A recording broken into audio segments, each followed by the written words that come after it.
Ladies and gentlemen, playing in Court B, the mixed category semifinals between Hong Kong and Malaysia.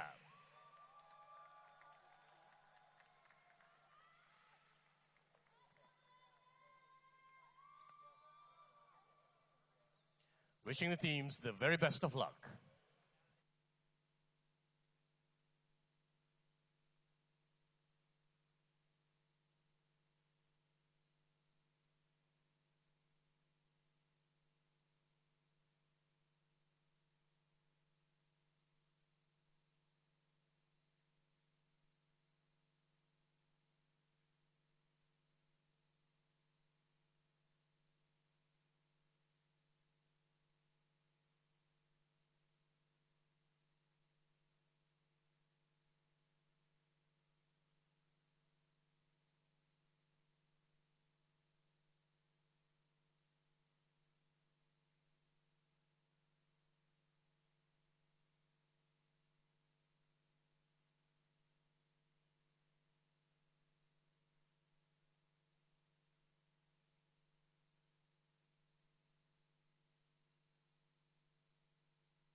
So hello and welcome to day 3 of the Asia Pacific Dodgeball Championships 2017 here in Kuala Lumpur at the APCKL Arena.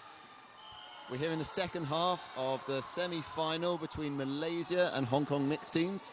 We went into half-time with Malaysia winning 5-2 up against Hong Kong. My name is Alex Harrison and I'm joined here by... I'm Faris Daniel, and for those who are coming onto the stadium APCKL Arena, please use an alternative road, as the usual road at the MRR2 has an unusual traffic. Do avoid that at all costs if you want to make it on time for the other semi-finals as well as the finals. So right now, get straight right into the game. We have over here Malaysia, well, the mixed team leading as they have 5 players on court against 2 Hong Kong players, looking very, very strong and solid right now. What did you take that on that, Alex? Yeah, well, it's really a dominant first half display from Malaysia. Some really good power throwing. Hong Kong didn't really have much of an answer. That's a stunning play, eliminates both Hong Kong players to extend their lead to 6-2 up. Oh yes, I suppose that the cheers from the crowd gives a huge morale boost for the mixed team, and a little bit demoralizing on the Hong Kong side, but nevertheless they're still in the game. They can still basically salvage some points for it and try their best to basically get back into the game. Yeah, well, you've got to think that the home support's playing its role at the moment. There's a large contingent of the local Malaysian fans. There's drums going. Huge people applauding every move the Malaysian team makes. Oh yeah, looking really strong over there between the duo between Kenneth and Zikri on the left and right wingers of Malaysia, and he's just taken out on number 23 from Hong Kong, Kai Singh. And as you can see them in action over here, good dodge by Zikri. It's a threat of a counter from Zikri. Christy Chung just stopping the running counter in its tracks. Great ball by Kenneth, taking out number 16, Ivan. He was a strong contender, but it seems like in this game he's a little bit shaky because most likely the wingers from Malaysia looks really intimidating with their tactics over here. Very, very aggressive approach. Yeah, very strong looking team set up from Malaysia here. And just an update from the other semi-final, we have Australia playing Singapore. The score going into half-time was Australia 4, Singapore 1. But it looks like we might just be closing off one of the next games. And it looks like Australia has continued to extend their lead. Not even stopping at that moment over there. They're on fire as well as Malaysia. We're doing really, really well on here. Taking the lead by number 20, Anthony. Making sure up. And that's a hit. Good call by Kenneth and Anthony, throwing on together in consecutive shots, taking out player number 3 from Hong Kong, Hoima. Yeah, I think Malaysia are just turning the screw here. They're playing the tactical ball possession game. They're using up possession, so that forcing the other team to throw back at them, and in that strong position with the 2 balls, and then forcing the opponents will then throw 2 balls back at them. Yes. Thus giving them 4 balls, as we see, launching a strong attack. Yeah, and the tactics seems to be still the same. Very much been working all the while. Oh, a little bit of hit of Kenny over there. With a side from the players number 6 from Hong Kong, Hoi. Good shot over there. A good dodge over there by player number 4, Christy from Anthony. And possession now on Malaysia with Natalie on the throw. Good deflection. A little bit risky on the catch. Yeah, I think the Hong Kong player was just, Hoi was just looking to block that up into the air, potentially try and get the catch, but didn't quite work out. A little bit unsure on what Hong Kong is going to do right now, on what's their tactic. Doesn't seem very clear. More like they're trying to survive through the game and making sure they extend the time and try to find a catch, I suppose. Yeah, I think with coordinated throws like that, you saw there's absolutely no way Christie or Yi could have picked off a catch there. That's their only real play. And Malaysia bags another win for this point. Yeah, the 7-2 lead is a really strong position. Faris, can you see Hong Kong coming back in this game? At this point, very, very slim chance for them to come back in this game, unless they can salvage every point of like 30 seconds of every point from that, then they might stand a chance. But at this rate, the Malaysia still stands really strong at this. So slim chances, I would say. Yeah, I think Malaysia have just made this game feel a bit one-sided just by their power throwing against the Hong Kong male players. They managed to eliminate them very quickly as number 17 from Malaysia dodges low to the floor.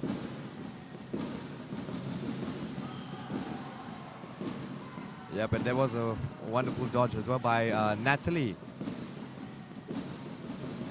Great dodge over by number 17, Lee from Hong Kong. And Malaysia has not been making any foundation mistakes. So with that being said, it's really, really tough for Hong Kong to come back into this. Not saying that they don't have a chance, but really, it's not looking good for them on their side.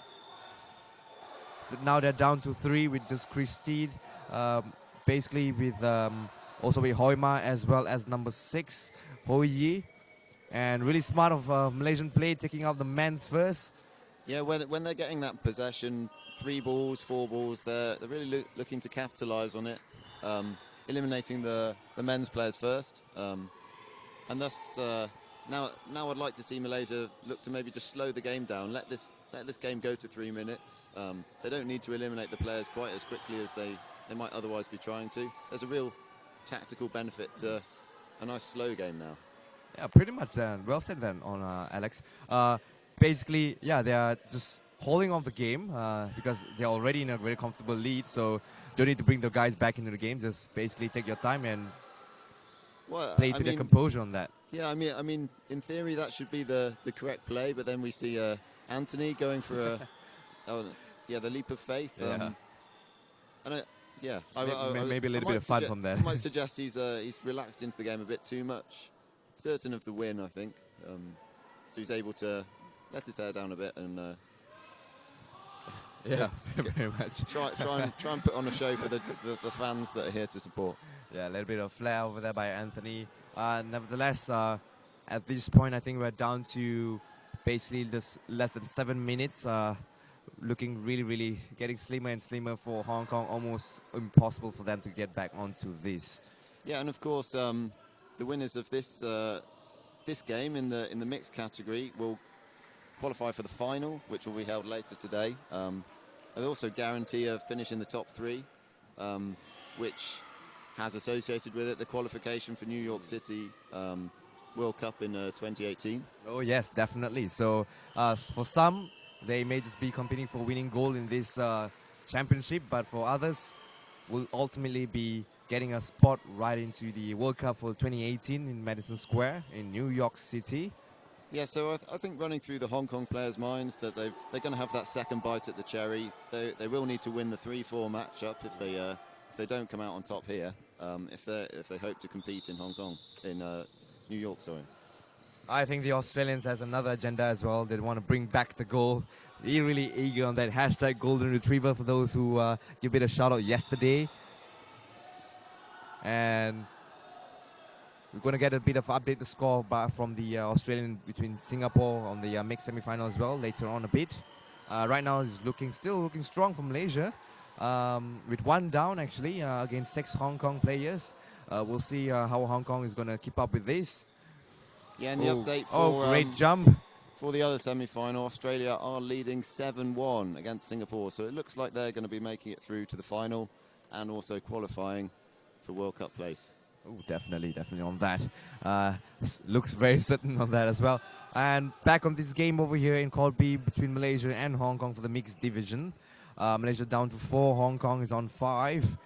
It was a great catch over there, recovery by number 6 from Hong Kong players Ho Yi. And another good catch by number 3, Hoi Ma.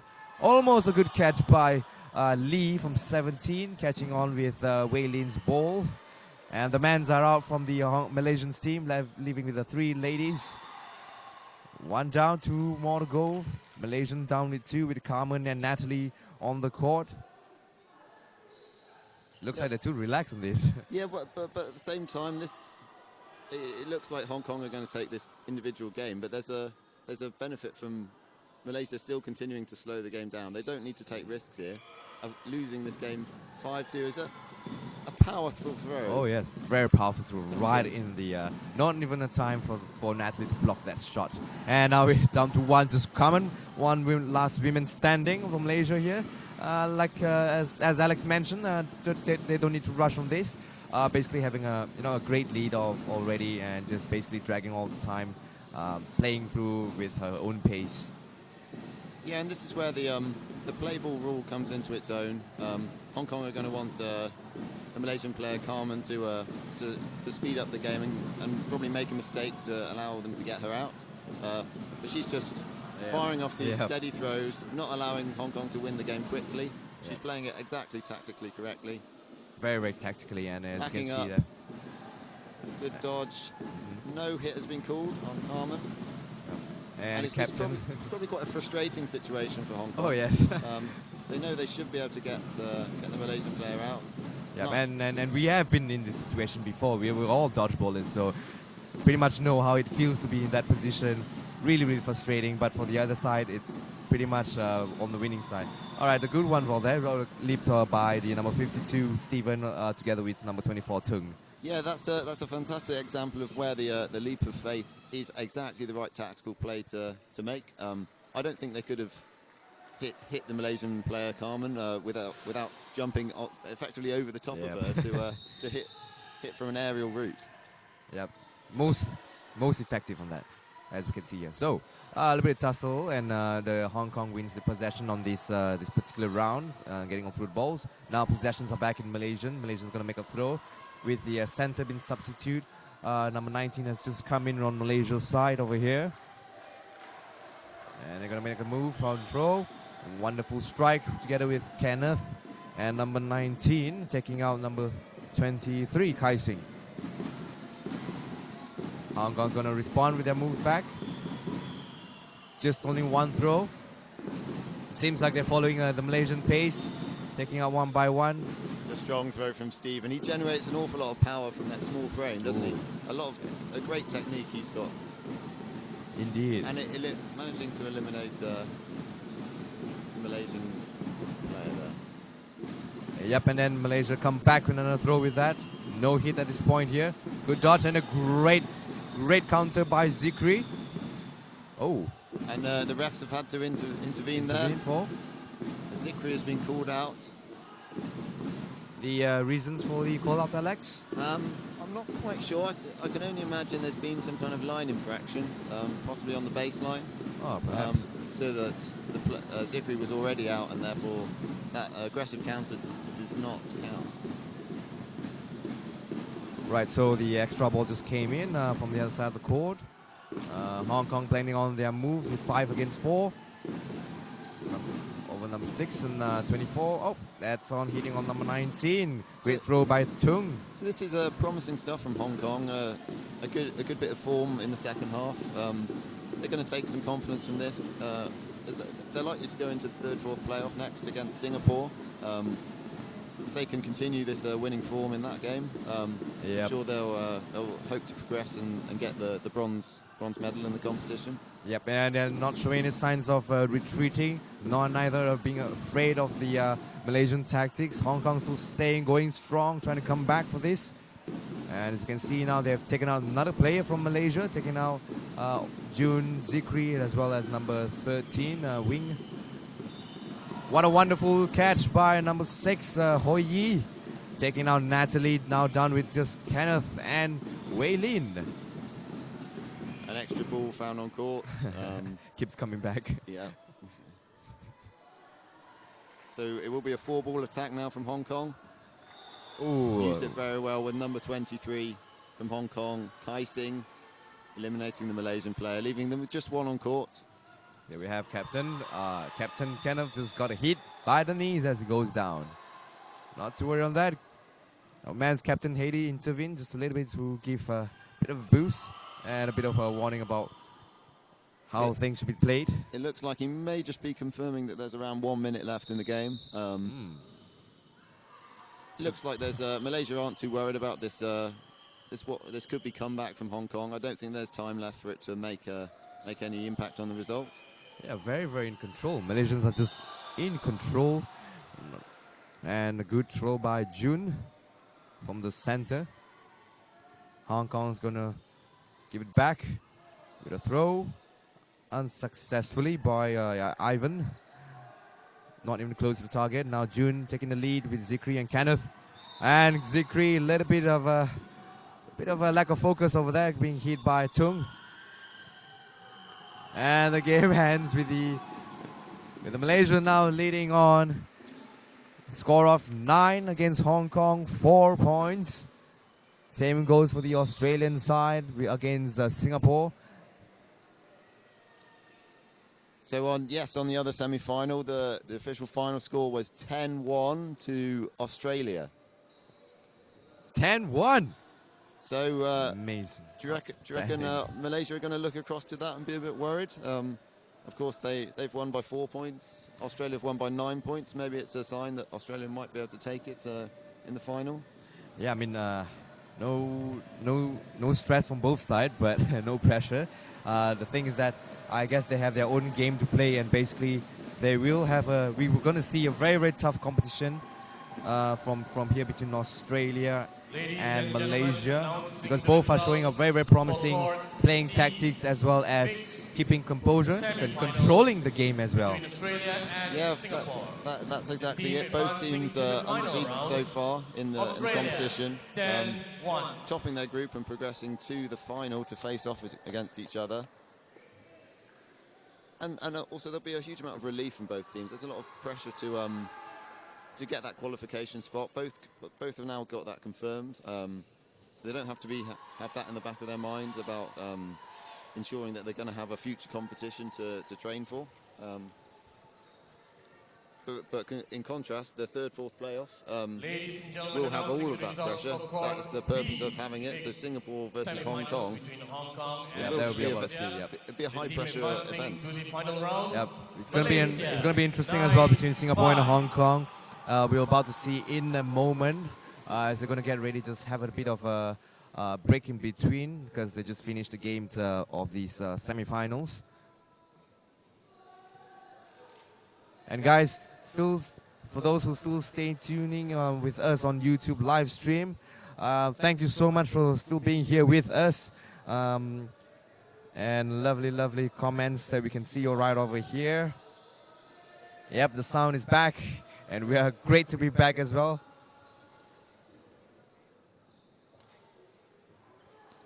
Yes, so the next games that will be taking place in the arena here in Kuala Lumpur will be the first semi-final, which is Malaysia versus Singapore in the women's division.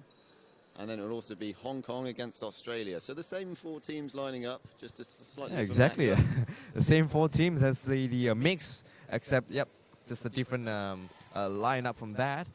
Instead of Singapore going against the Australia, they're going against Malaysia, our neighboring between Tigers and Lions, going against head-to-head, and then Hong Kong will go against Australia instead of earlier, whereby Hong Kong was with Malaysia. So, what do you reckon on the Singapore and Malaysia for the women's division on that, Alex? Well, yeah, I mean, I think there's definitely a sign that sort of these 4 countries have got the very, very strong setups. They've developed teams in all categories that have done well. Obviously, Malaysia and Australia have got three teams in each category, a team in each category that's progressed to the semi-finals. So great squad performance from there. I think they'll build off the confidence of their mixed teams that have just progressed to the finals. And I would predict the same final in the mixed division, in the women's division as well.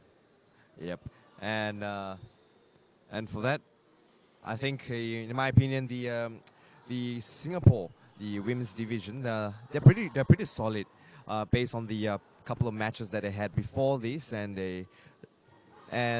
despite their sizes a little bit different compared to the Australians, they've shown no signs of lack of energy. They're just all over the court and basically in control of the game, and lots of amazing catches by all these women from Singapore, and that really surprises us. I mean, a lot of them really surprise us in that sense. And they're going to go up against Malaysia, who are looking strong in terms of all-rounder and overall throwing and catching as well as dodging. It's going to be tough I would say it's going to be quite tough for the Malaysian women and against the Singapore women. Yeah, I think we saw in the Malaysian women's team yesterday in the quarterfinal against Pakistan. It was just a very comprehensive performance. They're very, very mature players. They play a very sound tactical game.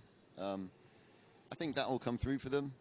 They've got sort of the physical attributes of maybe more slightly older demographic in the Malaysian team compared to the Singapore team. Of course, the Singapore team, a lot of the players there, sort of around sort of 18 years old. A lot of them have been playing since they've been 14, 15, and sort of development games that exist in the Singapore dodgeball scene. Yep, and both of them have been playing together. Actually, we've been going back and forth between Malaysia and Singapore. We do play a couple of tournaments together as well. So the experience is actually pretty much shared among the two neighboring countries. Although the Singapore may be a little bit of a newcomer, but they're showing a great potential in this championship, going up against the little bit more experience. And over the other side, we do have Hong Kong against the Australia. And what's your take on that between Hong Kong and Australia women's? Well, I think we saw a strong performance from Hong Kong mixed team in the semi-final just gone. They showed a lot of resilience to fight back against Malaysia. Not quite making it to the final, but showing they are a very competitive squad. Oh yes. Personally, I think the Australian team just has a few too many skills in all the right areas. Very strong catching team. Yeah, I would really agree on that. As we can see previously on the few rounds that they had during the quarterfinals as well as in the group stage, looking really solid with no losses and just wins in every matches that they had. On the contrary, the Hong Kong team for the women's are looking pretty solid as well. And but Hong Kong were in that very hard Group B, along with Australia. Australia managed to top the group. Hong Kong came through third, but then kind of beat the seeding and managed to beat India, who came second in Group A in their quarterfinal, thus getting the matchup with a team they've already played. They dominate. They basically dominate over India over there. Yeah, certainly. It ended 14-1 to Hong Kong. Very good.